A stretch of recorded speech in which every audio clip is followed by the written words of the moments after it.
Hey, friends, we need to talk about Curtis Yarvin. Okay, we actually don't need to, but this is a little bit too funny for me to be able to resist the temptation. I debated Curtis Yarvin just about exactly 3 years ago in Chicago. Basically, the long and short of that debate was that he was every bit as clownish and authoritarian as I thought he would be. I mean, this is a guy whose old blog was named Mencius Moldbug. That gives you some idea. Good morning, Andrea. But I was honestly pretty shocked and repulsed by how unabashedly racist he was, especially in the part of the debate where we were talking about Haiti.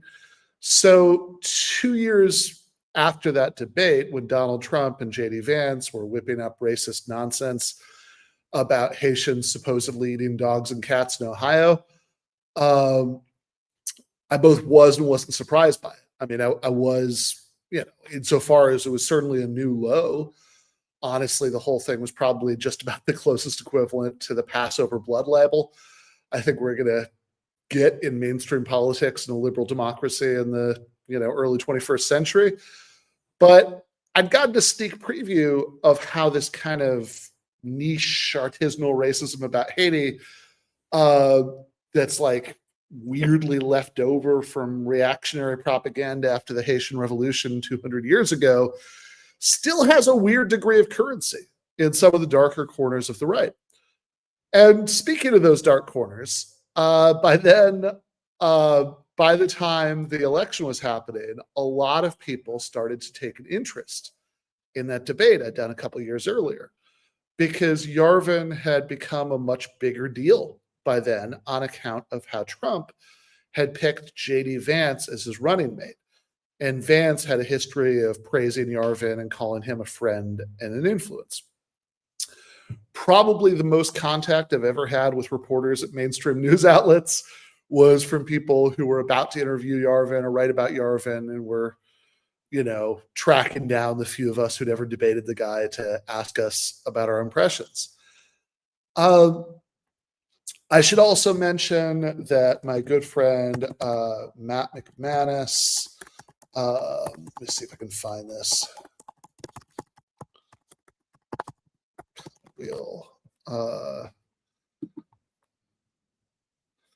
So Matt, kind of halfway in between those two things, or I don't know, maybe not that, maybe just a few months after my debate, Matt wrote a review of one of Yarvin's books, I think, for Commonweal magazine, called Yarvin's Case Against Democracy. You can see the little subtitle there. Curtis Yarvin is too elitist for fascism. And it's a great review. I'll throw a link into the description for this episode. I really enjoyed what Matt did with it, and I particularly enjoyed the fact that instead of sort of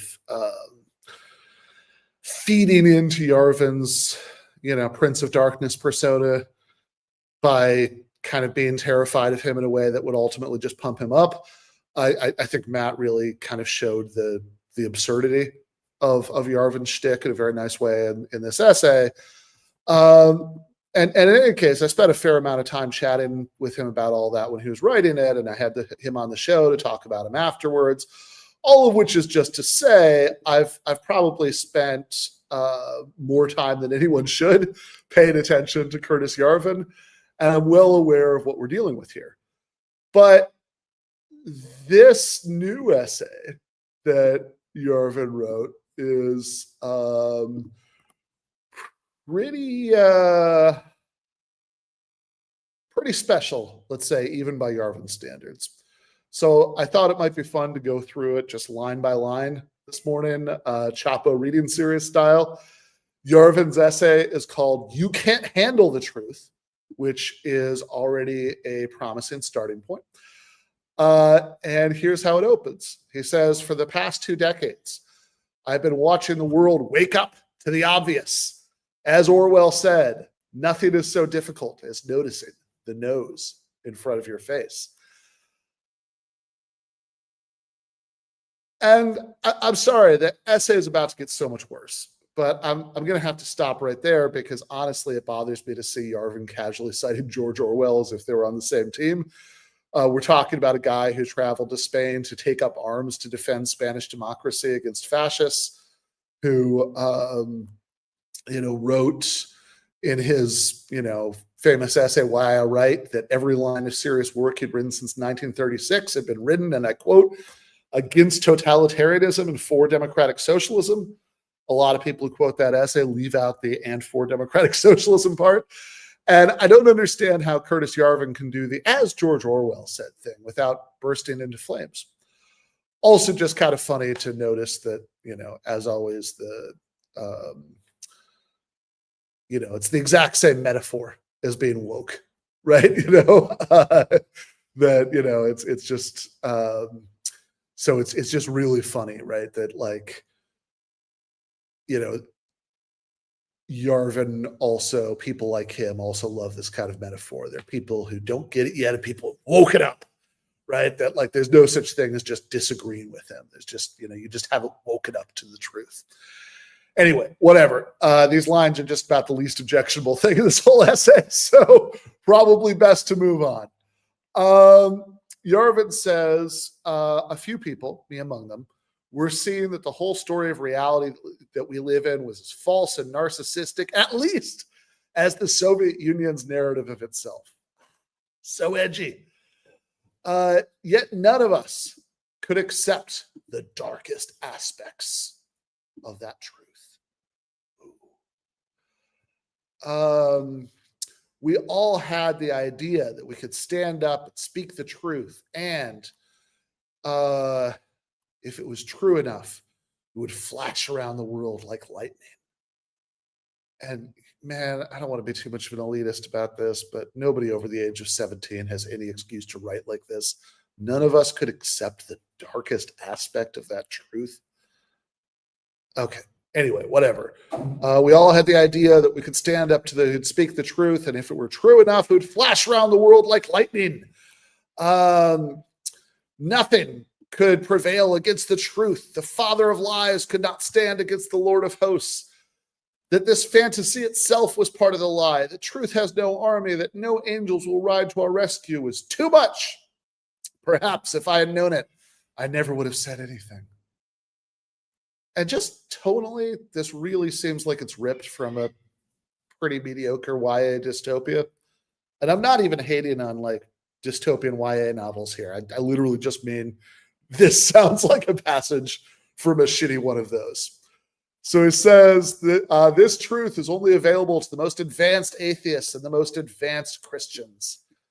The advanced atheist has purged himself of all traces of folk religion and understands the world as it is, an infinitely cold universe of protons and electrons whose foundational rules are a few lines of mathematics with no concept of humanity. Our galaxy is not even special, let alone our planet. So deep. So very deep. To the advanced Christian, God's will is just as cold and his justice is just as inexorable, and evil is set to punish evil.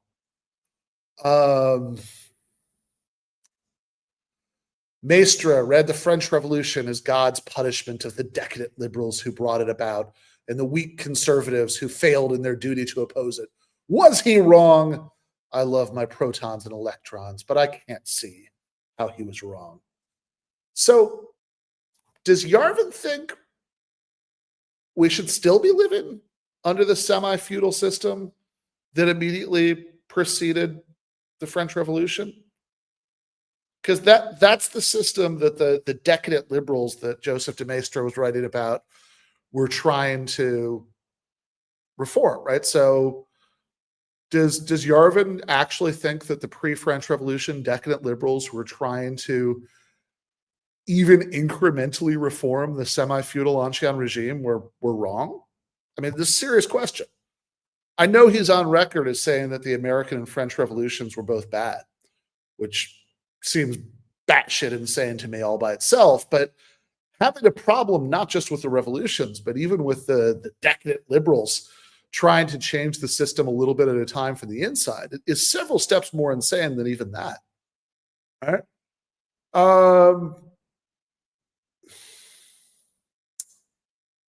And I know in some sense the joke is on me for even taking this babble seriously enough to try to figure it out.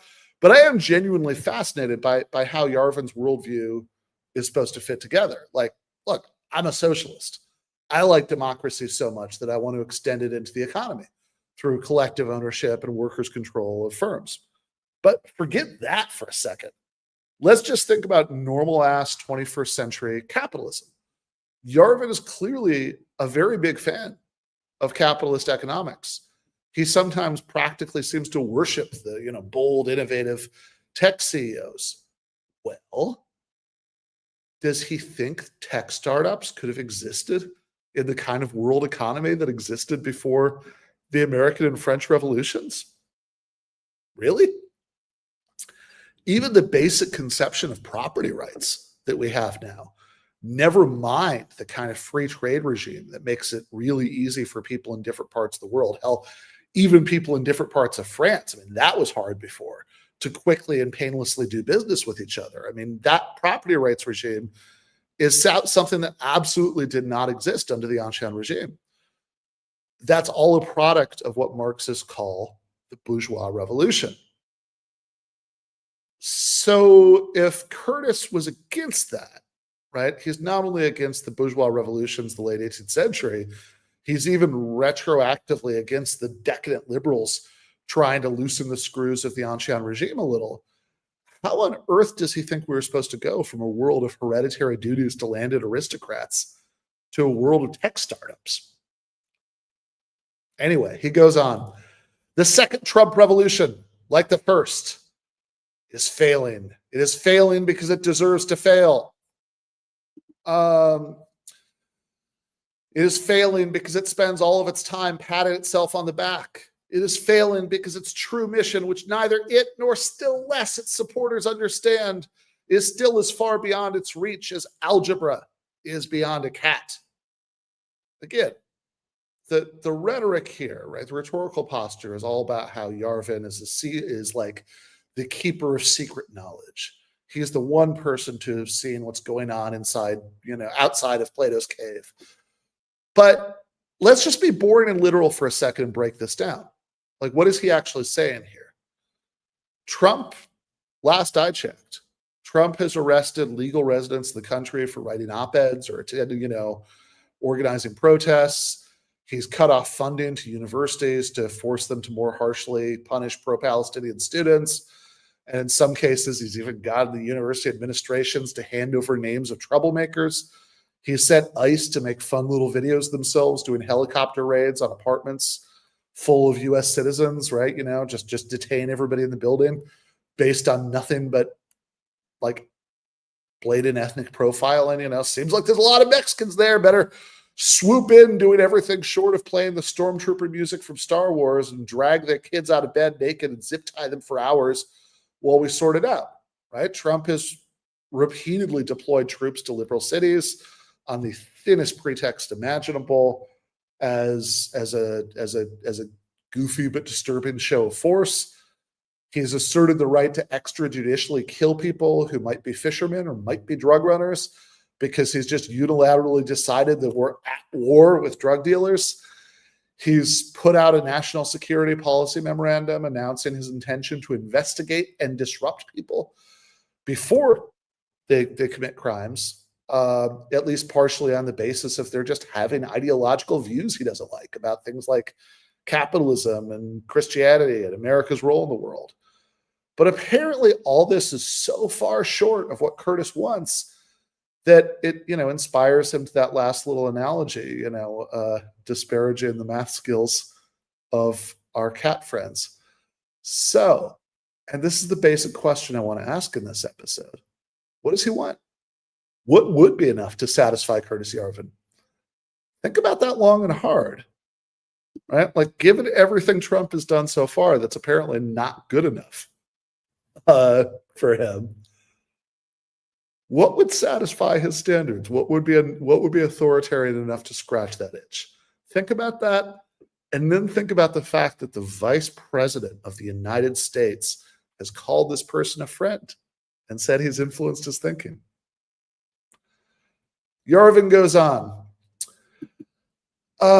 Because the vengeance meted out after its failure, right? The failure of the second Trump revolution will dwarf the vengeance after 2020 because the successes of the second revolution are so much greater than the first. Everyone involved with this revolution needs a plan B for 2029. And it is not even clear that it can wait until 2029. Losing the Congress will instantly put the administration on the defensive. Okay, what exactly was the vengeance that was supposed to have been meted out after 2020? I mean, people involved in a riot, January 6, 2021, were arrested and imprisoned. Some of them even too harshly. When we're talking about the ones who didn't personally, beat cops with flagpoles or, other violent things that people did do during that riot. But look, if you're talking about some of the ones who didn't personally do anything violent, that they were just really arrested for just being on the grounds or whatever, some of those people were punished too harshly. I would actually agree with that. But if that's what Yarvin is talking about, I suspect that this is the only case where he's ever thought that people involved in a riot were punished too harshly. So, that's maybe worth thinking about. What's special about this one? And Yarvin is talking as if roving mobs of Bidenists have been going around beating people senseless for wearing MAGA hats after Trump lost in 2020. And he'll have to, flee the country so something even worse doesn't happen to him in 2029. So he doesn't get dragged straight to a guillotine. I mean, my brother in Christ, if centrist Democrats win in 2029, they aren't even going to do shit to actual criminals in the Trump administration who will have just spent the last few years doing illegal things to trample the civil rights of Americans, because they never really do. They never really punish anybody who's in a position of power who abuses it to violate people's rights. That doesn't happen.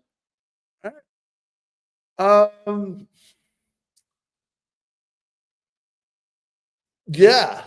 World According to Tharp says, I know you're hesitant to use the F word, Ben, but it is. Yeah, look, I mean, I think wannabe fascist might be the mote just here. But yes, that certainly seems to be what he's talking about. Drea says her cat is more into geometry. Scullum says tech startups in 1780 would be squeezed for all they're worth by some third son who purchased the office of comptroller of the internet as a venal office. Exactly. But seriously, right? Like, who in America is ever punished, for abusing their power in illegal ways? That basically doesn't happen. In 999 out of 1,000 cases, powerful people who break the law in this country get off scot-free. Trump almost had to face some legal consequences for some of his flashier, more absurdly over-the-top sort of crimes. I mean, not the crimes against foreigners, of course, nobody cares about that. But, stuff like demanding that the governor of Georgia find him a few thousand more votes so he could be counted as the winner and, being like on the phone saying this. Trump almost had to face some legal consequences for that, right? But then the Supreme Court gave him a lifelong get out of jail free card. Right? Nothing you do, as president, if it's done in your capacity as president, right? Nothing can be held against you. So Trump is going to be just fine if Republicans lose the election in 2029, sadly, but he'll be fine. Certainly, Curtis, your goofy ass will be just fine. And on the off chance that someone to the left of regular centrist Democrats wins, like lightning strikes when we actually get, President AOC or something, then the worst thing that's going to happen to you is that she's going to give you free health care so you can pay for the doctor if Peter Thiel ever cuts you off. Anyway. Adrian says my cat can do lineal algebra. Yeah. Yeah, exactly, Jim. It's almost as if it's in their mutual interest not to prosecute each other. Think Epstein is a fairly good symbolic representation of a lot of other things here. But in any case, Yarvin goes on. Here is a Twitter exchange that captures the situation perfectly. First, Stephen Miller of Homeland Security. Miller says the issue before us. The issue before is now very simple and clear. Presumably, he means the issue before us is now very simple and clear. There is a large and growing movement of left-wing terrorism in this country. It is well organized and funded, and it is shielded by far-left Democrat judges, prosecutors, and attorneys general. The only remedy is to use legitimate state power to dismantle terrorism and terror networks. Okay, so that's a thoroughly psychotic and authoritarian tweet. That's Stephen Miller announcing his intention to use all the civil liberties shredding tools of so-called counterterrorism developed after 9/11 to attack his domestic political enemies based on just total nonsense, right? Like what organized left-wing terrorism is he talking about here? The immediate pretext is a few people doxing ICE agents in Portland or doing things like shining bright lights in their faces. I mean, that's literally the level of the incidents that the federal government was pointing to when they were, in their filings to try to get the judge to let them send troops to Portland. None of the ICE agents in Portland were shot. Charlie Kirk was shot by one individual person working alone who's now going to be either executed or spend the rest of his life behind bars. So again, where's this organized left-wing terrorism exactly? I don't know. Even so, Miller's tweet, as psychotic and authoritarian as it is apparently not quite psychotic and authoritarian enough for the vice president's friend, Curtis Yarvin. Yarvin says, summarizing the tweet, this country has a problem with a monkey. The monkey keeps biting people, and it is shielded by the organ grinder. The only remedy is to punish the monkey. Logic. And if you don't know what the hell he's talking about, well, I guess that's pretty much the intended effect. Yarvin's rhetorical posture about how he's the one guy who's put on the glasses from They Live and glimpsed the forbidden truth about reality is reinforced by putting things in ways that are going to be baffling to the uninitiated. But they'll give an exciting feeling of having glimpsed the forbidden truth of the universe to the kind of people who are gullible enough to think that democracy sucks, race is real, we should let tech CEOs run everything, is the esoteric forbidden, truth of the universe, right? Those people get to feel like they're in on an exciting secret. But here's what Yarvin is actually saying when he says this. He takes it for granted that Stephen Miller's fever dream about lavishly funded, well-organized left-wing terrorism is accurate. And he blames all of this on what he's elsewhere called the cathedral, which is just his pretentious term for the idea that universities and the media make people more left-wing. That's all he means by the cathedral when you get down to brass tacks. So in this metaphor, the cathedral, right? Universities, the media, all that is the organ grinder. And these vast networks of well-funded, well-organized left-wing terrorists that totally exist in the real world are the monkey. And whatever kind of creepy COINTELPRO or worse kind of stuff Stephen Miller is cooking up for the monkey isn't good enough for Curtis Yarvin, because Yarvin thinks that Miller needs to go after the organ grinder by what? Having the editorial board of the New York Times arrested. I'm sure Yarvin's fans would say, hell, I'm sure some of them will say in the comments on this episode that I'm caricaturing his view here. But the problem is that his whole routine is to try to be extremely edgy, but also extremely vague, right? So he's trying to gesture rhetorically in the general direction of doing stuff like having the editorial board of the New York Times arrested without ever quite saying it. It's choose your own adventure. Right? You can read stuff that's as extreme as you want to or not into all of this. But if have the editorial board of the New York Times arrested is an exaggeration of what he wants, then what does he want? What exactly would count as going after the organ grinder in this metaphor in the way that he wants? Spell it out for me exactly. All right. So this court says cathedrals, monkeys, what the hell's going on? Yeah. So he goes on. Ian Bremmer, a sort of latter-day Kissinger mini-me, whose NPR show I actually went on, has the perfect response. And so Bremmer's tweet responding to Miller, Bremmer says, does this mean the Democrat judges, prosecutors, and attorneys in question must be removed? If so, would be an important step towards dismantling political opposition and creating a one-party state. To which Yarvin adds, indeed. Presumably meaning, sounds good. Let's do that. Again, maybe chew on that for a minute, especially because in the essay itself, Yarvin immediately moves on to making this cutesy little observation about language. He says, note the subtly contemptuous mockery of Democrat. Democrats use democratic as an adjective. Republicans use Democrat. Unclear where this work originated. Yep, interesting observation. Let's maybe go back to the part about creating a one-party state. If that's what he was saying with that, indeed, because it sure sounds like that's what he's saying. But like I said, a huge part of his style has always revolved around trying to simultaneously sound extremely edgy, but also extremely vague. So, you can kind of decide on the fly how much or how little to read into it all. So, he goes on.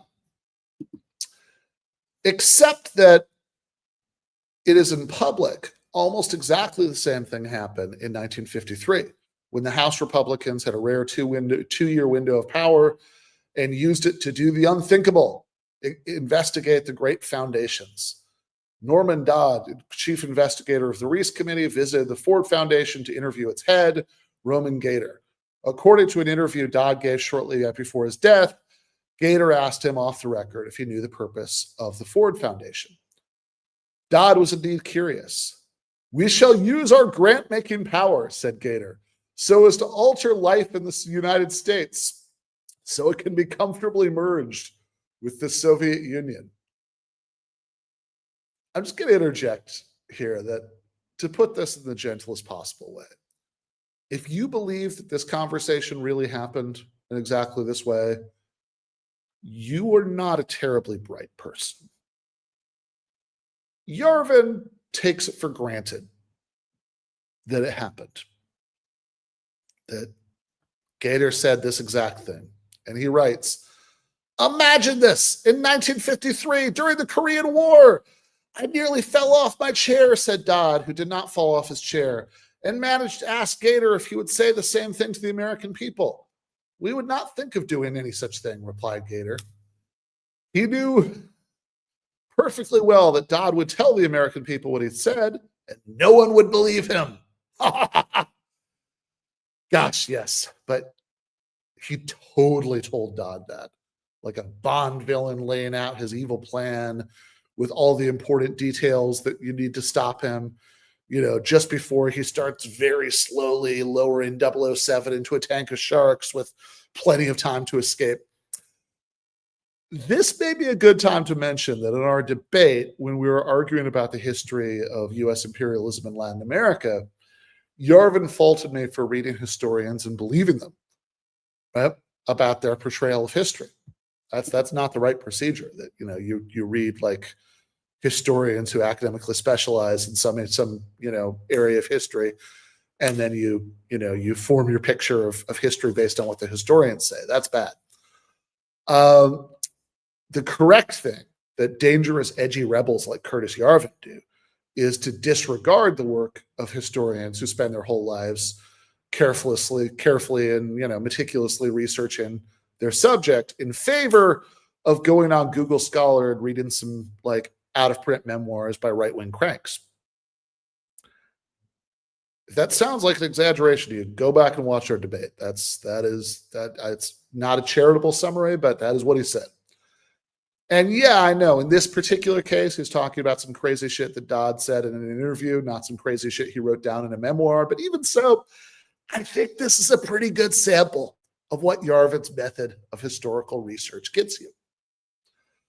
Yarvin goes on. Indeed, McCarthyism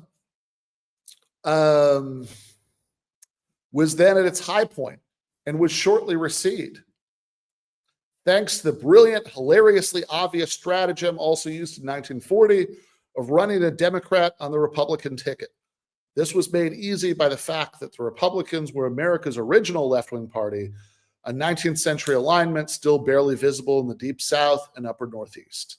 And look, it's not lost on me here that what I'm doing right now is the approximate intellectual equivalent of passing by a homeless lady on a street corner screaming about how the Martians and the Jews and the Trilateral Commission put a microchip in her butt, and then me hearing all this and slowing down, making eye contact with her, and standing on the street corner with her, trying to correct all of her logical inconsistencies. You know, it's a silly thing to do, but I really am fascinated by how incoherent this is.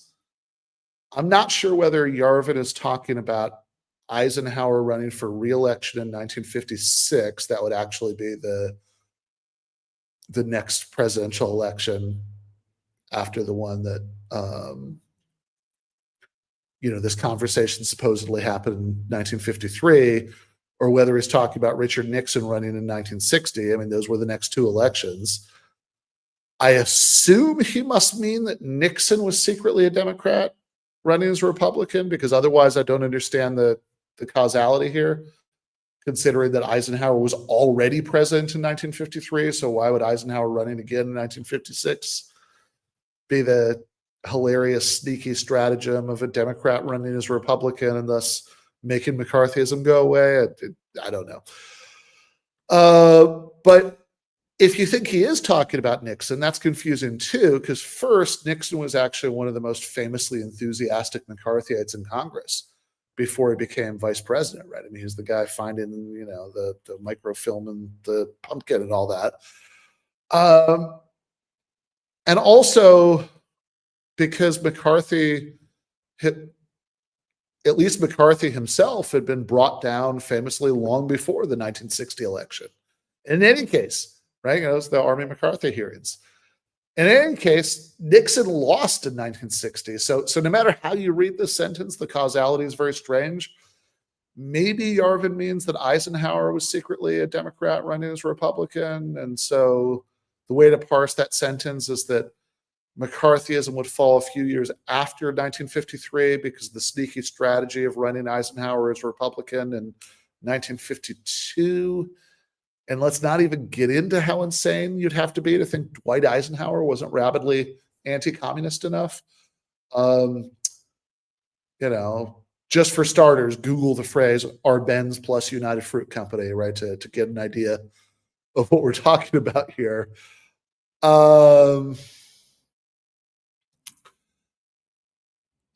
Yeah.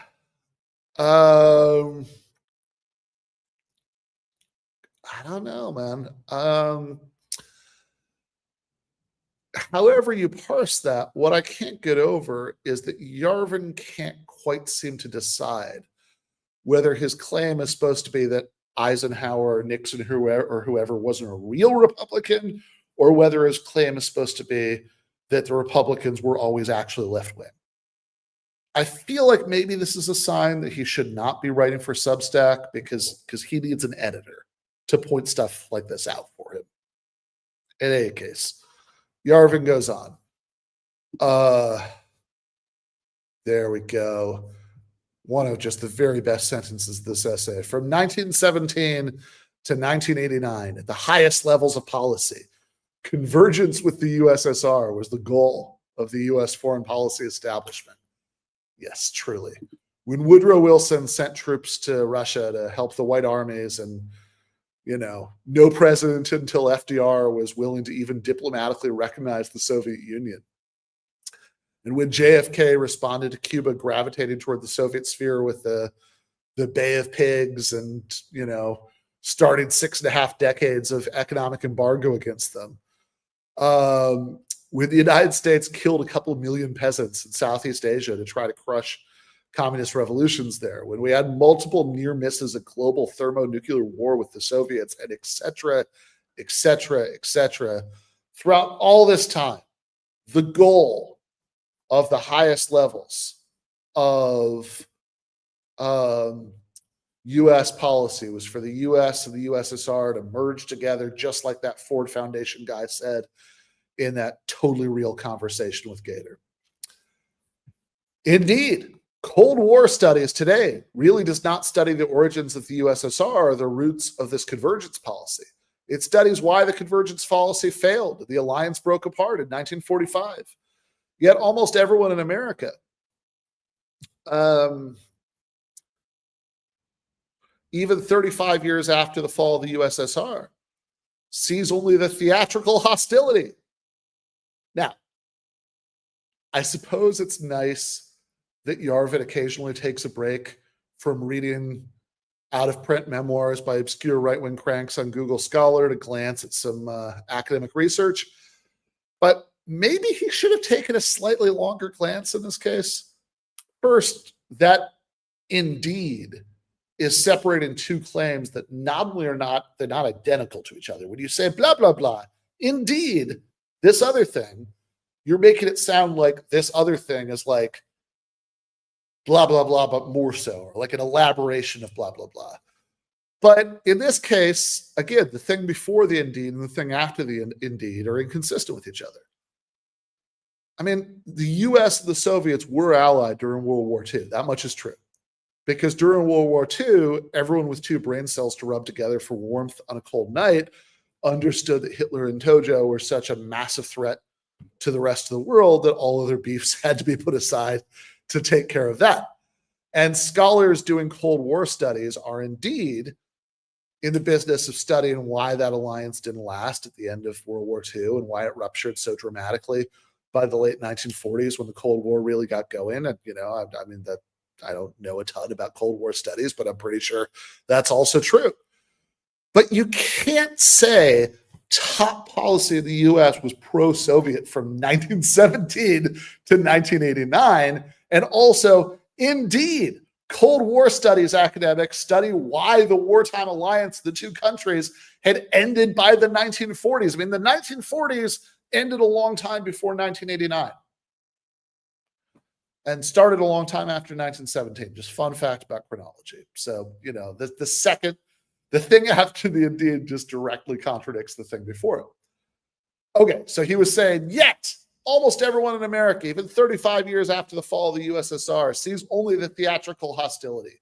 No one has or had any inkling of the basic structure of their own historical reality. Yes, truly, the only guy to have unplugged from the Matrix is Curtis Yarvin.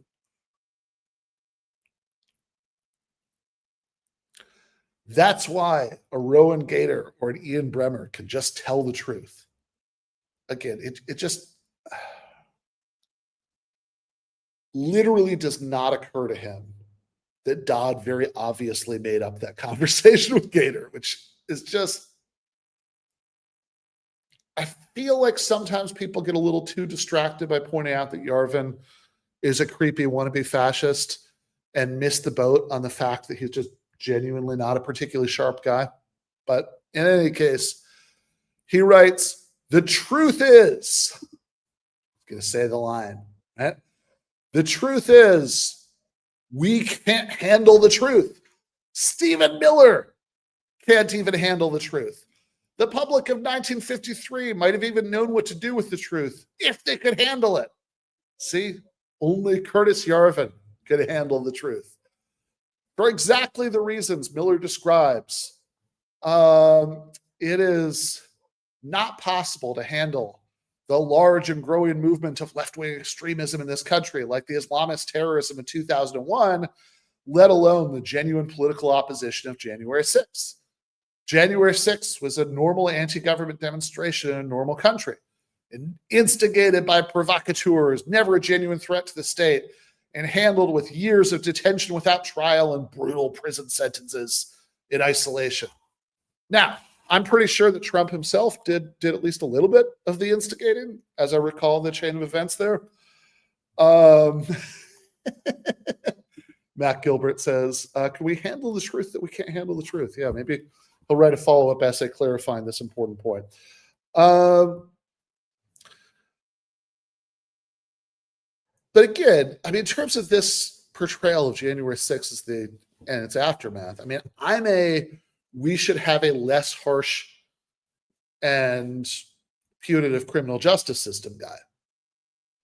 And because I am we should have a less harsh and punitive criminal justice system guy, I do think that some of what happened, I mean, I think that the blanket pardons are an obscenity, but I think some of what happened to some of these people who, after all, were just idiot boomers who thought Trump was telling the truth about the stop the steal shit, I think some of them were treated too harshly. I mean, not the ones who violently attacked cops. I mean, those ones should still be behind bars now, but the relatively nonviolent idiots, I myself would have gone easier on. But also, Yarvin is talking about detention without trial as if these people didn't all get trials. Right? I mean, maybe it just means it took too long for them to go to trial. But they all got trials. They did. Meanwhile, the people who Trump sent to El Salvador to rot at CCOT, that's actual detention without trial, potentially for life. And Yarvin does not even begin to pretend to give a shit about that. So he writes, even after 9/11, the Cold War Mud and Jeff Act kicked off instantly as we searched for moderate Muslims to love on. And then he has this screenshot of an old article about Anwar al-Awlaki being praised as a moderate Muslim after 9/11, which is ironic. Do you get it? Because later on, al-Awlaki became increasingly radicalized by his horror at the destruction being perpetrated by Bush's wars in the Middle East, and he switched sides and became a strong supporter of al-Qaeda.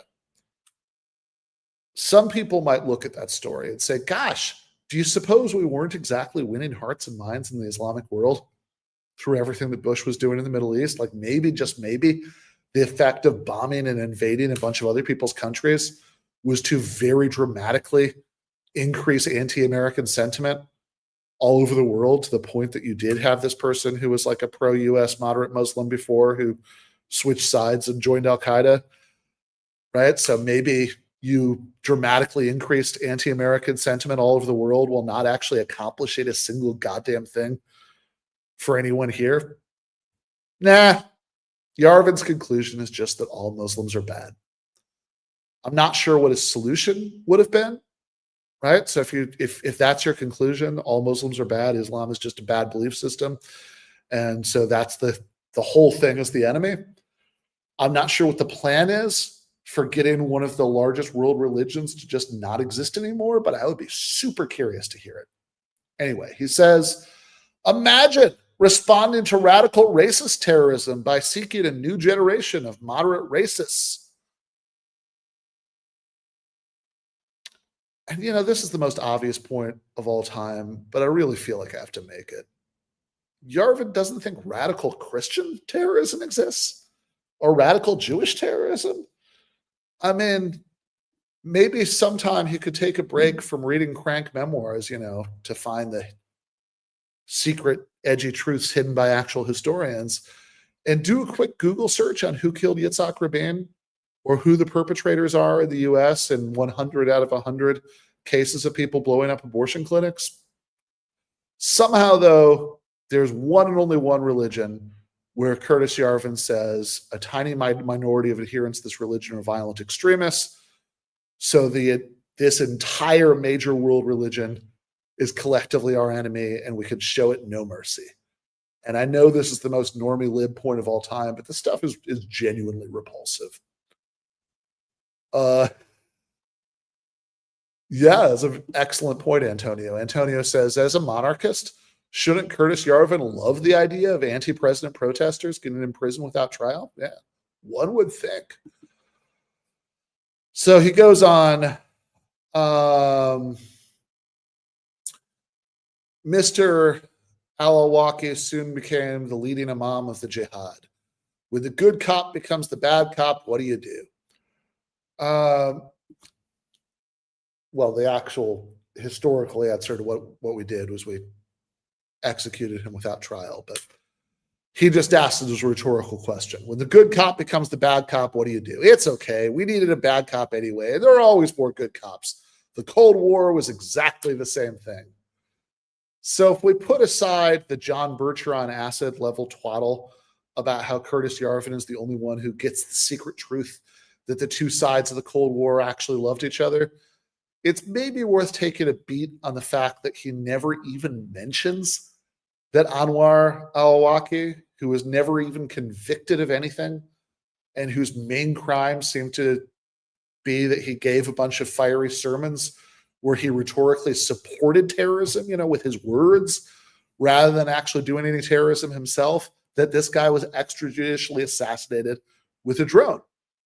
One would think that the guy who's so concerned about the civil liberties of January 6th rioters would maybe spare a thought for the fact that it was not great to extrajudicially execute an American citizen far from any battlefield. But I guess that would mess up his narrative that we never really took the gloves off in the war on terror. Again, same question for that as I was asking about Trump. What would have satisfied Yarvin? Right? The multiple countries cluster bombed, invaded, and occupied didn't do it. The global drone war didn't do it. The indefinite detention of enemy combatants didn't do it, right? So what would have been taking the gloves off to Curtis Yarvin's satisfaction? I really want to know. Anyway, he goes on. When you see clips of masked Department of Homeland Security goons hauling off some equally masked anarchist, you may be tempted to cheer. Don't. Yes, charges will be filed. No, it will not harm the anarchist. It will make his day, his year, and maybe his life. All the money and the power in the world will be at his defense. He will not even have to lift a finger to organize his own lawyers, much less pay them.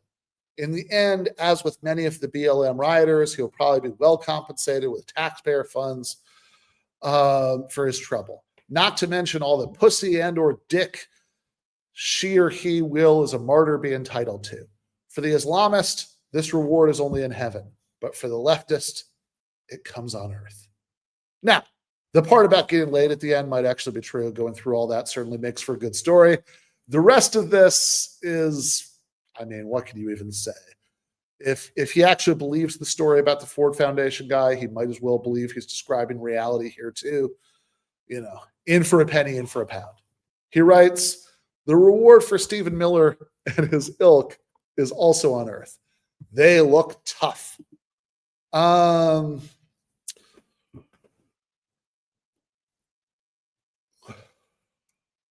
They're doing something that they are not doing even 0.01% of what it would take to solve the problem.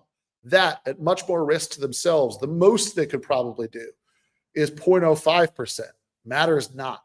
They can milk it as far as it goes. They too will sell books. I'm sure they understand this and are doing all they can. Yet, this does not change the facts. And again, he can't even stick to a coherent narrative for the length of a single paragraph.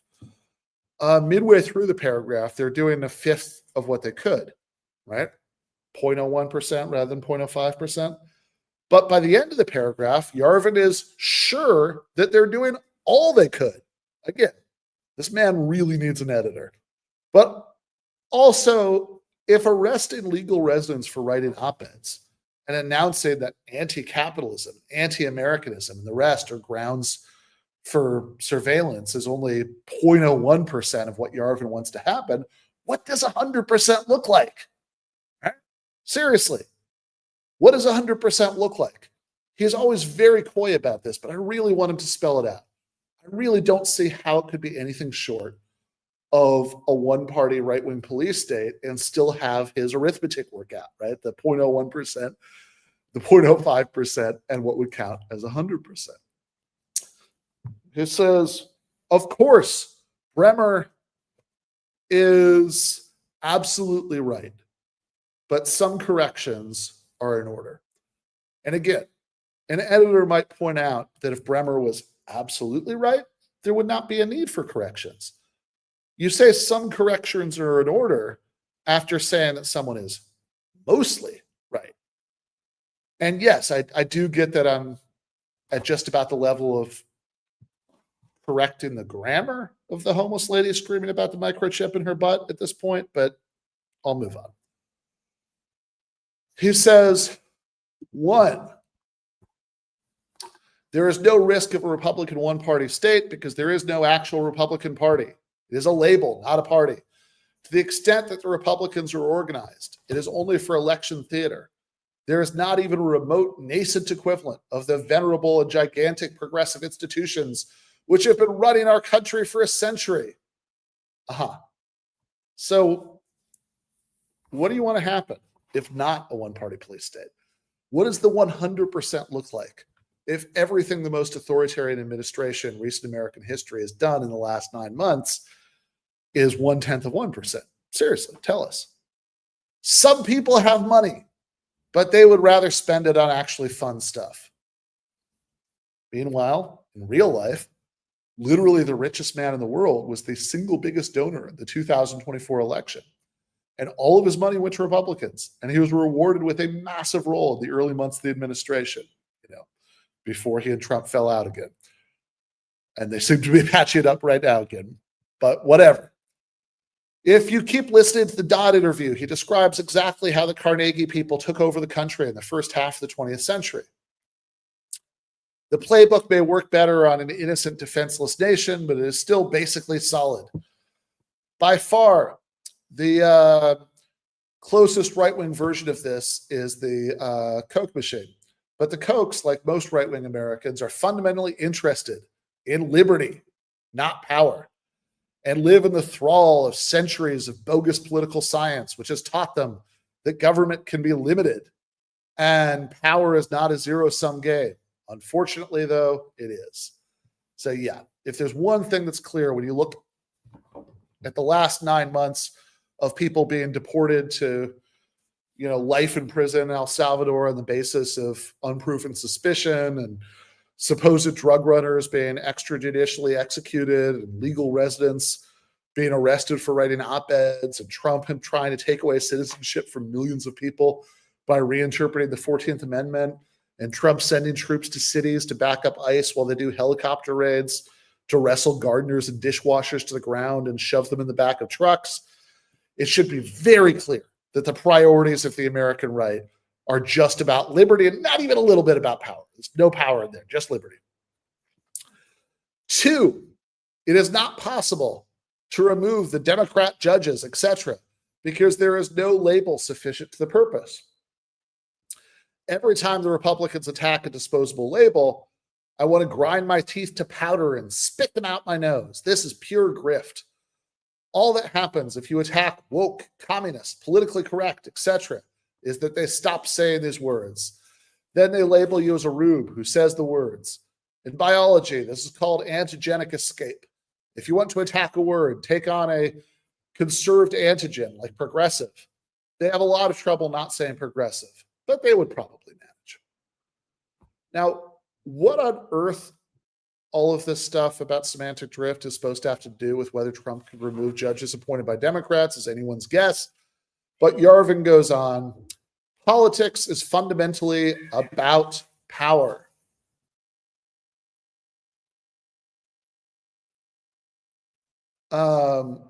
In power, large things are easier to do than small things.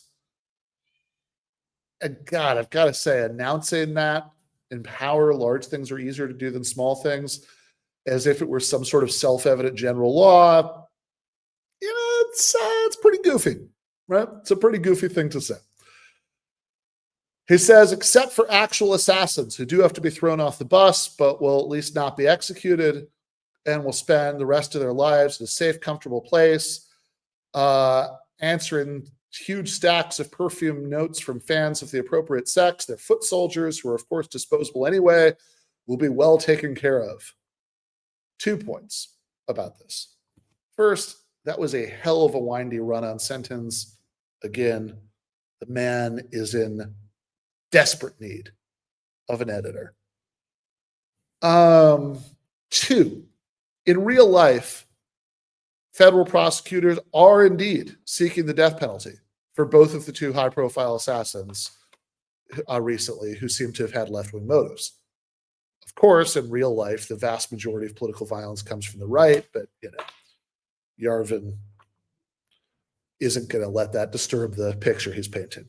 He writes, for the Trump administration to use its tiny marginal power, right? It's tiny marginal power, to try to punish its enemies one by one is so futile as to be barely worth trying, though it would certainly help if they prioritized this over bread and butter governance. Getting rid of all the liberal judges is easier than getting rid of all one liberal judge. Getting rid of all the judges is easier than getting rid of all the liberal judges. Getting rid of the whole legal system is easier than getting rid of all the judges. Getting rid of the whole machine of government is easier than getting rid of the whole legal system.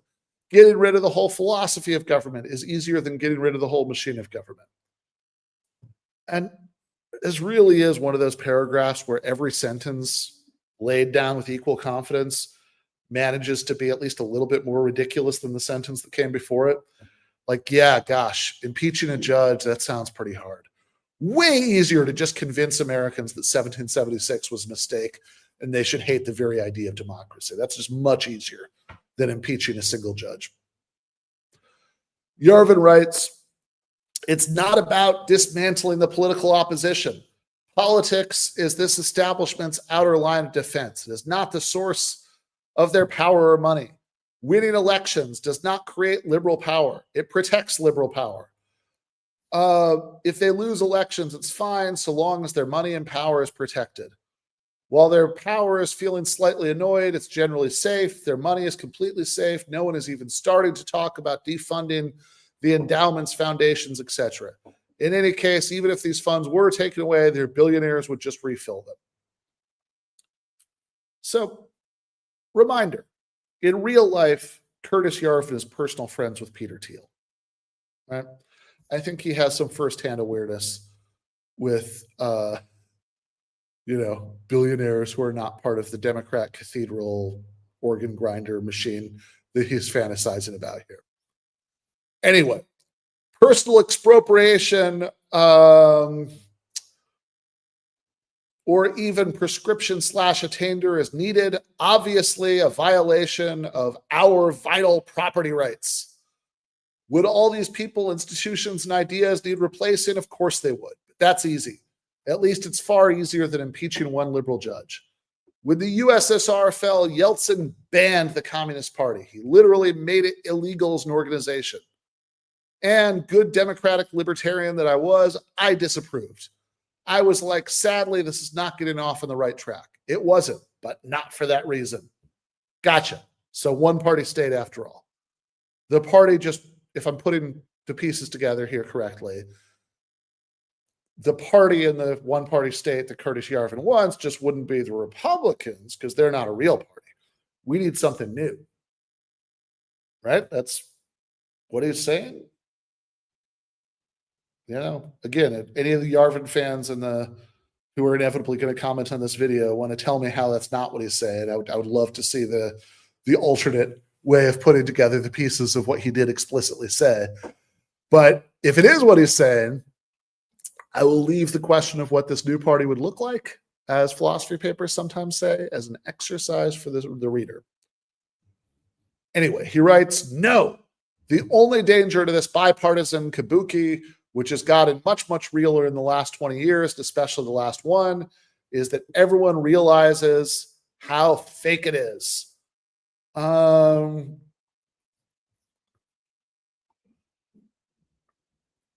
This is starting to happen, but only starting to happen. I find myself in suburban North Carolina this weekend, about to head up to Yale for events with Jed Rubenfeld on the 7th and Garrett Jones on the 8th. If you're in Yale, give me a holler. When I drive around the gated communities of the New South, if you're in St. James Plantation today, give me a holler, lol. And yeah, it's obviously where, this is October 13th now that we're doing this episode.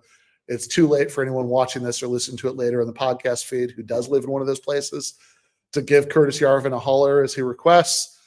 But gosh, I hope that on his future stops, people do indeed holler at him to ask whether he is in fact saying that he wants there to be a one-party right-wing police state, right?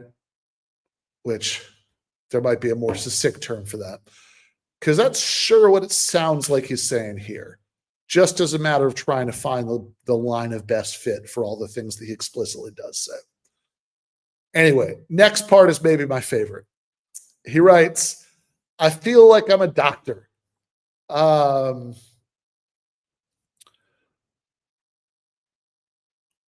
Listening to the heart of a cancer patient. All these million-dollar mansions with perfect lawns, maintained by illegal helots, with no visible children, with no one at all visible but a few old people on bicycles. How could there be any problems with the governance of this place, of this country? In St. James, you don't have to close your eyes or your ears to see and hear no evil. It's fine. Everything is fine. Yet, there is cancer, a horrid black blotch growing. Everyone can see it now. Fox News will tell you all about the black blotch. Okay, I just want to pause there and say why this is my favorite part. On a prose level, this is actually the best part of this entire ridiculous essay. The man would be a much more effective propagandist for whatever kind of clown fascism he's advocating if he got himself an editor, and parts of this article are definitely like borderline unreadable. But calling balls and strikes here, sometimes he does show a little glimmer of rhetorical skill. And as much as I've been making fun of it, the writing in these last couple paragraphs, there's a glimmer of something half decent there. But let's slow down and read that again and think about what he's actually saying. He drives around and everyone looks great, but actual American society is cancerous awfulness in desperate need of a cleansing, which he realizes when he turns on Fox News. So, put more succinctly, what he's saying is, don't trust your lying eyes, which might try to tell you that everything's okay. Trust the most hysterical coverage on Fox News. Anyway, he writes, Fox News will tell you all about the black blotch, but it's superficial. Stephen Miller will get it off with a belt sander. Then Pam Bondi will dig into her makeup bag and find some concealer. It's fine. We're winning. My brothers in Christ, you cannot even imagine what winning looks like. This is literal. You literally can't picture it. You can picture winning on this, winning on that, winning on the other thing, but winning overall, you can't picture it because you can't handle the truth. Try anyway. Then put yourself in that headspace and look at all the things the Trump administration is trying to do today. Unfortunately, I rather expect you'll laugh. Well, there you have it. That's the essay. Even by Yarvin standards, the state of his brain right now seems, not great. Certainly, I'd like it if some enterprising reporters took it upon themselves to ask the vice president next time he sits down for an interview at CNN or whatever, hey, you cited this guy positively in the past. You've called him a friend. You said he's influenced you. Any thoughts about the unhinged calls for full-on fascism that he keeps publishing? I guess I'll keep waiting for that. But on that note, I think that's going to have to be it for today. So I am back, though. I know the schedule was a little spotty last week. I actually had to drive up to Michigan. On Saturday, we scattered the ashes of many times GTAA guest Ryan Lake on Lake Michigan. But I got back last night, and I'm planning on trying to do a sort of full schedule this week, Monday through Friday. So for the next one up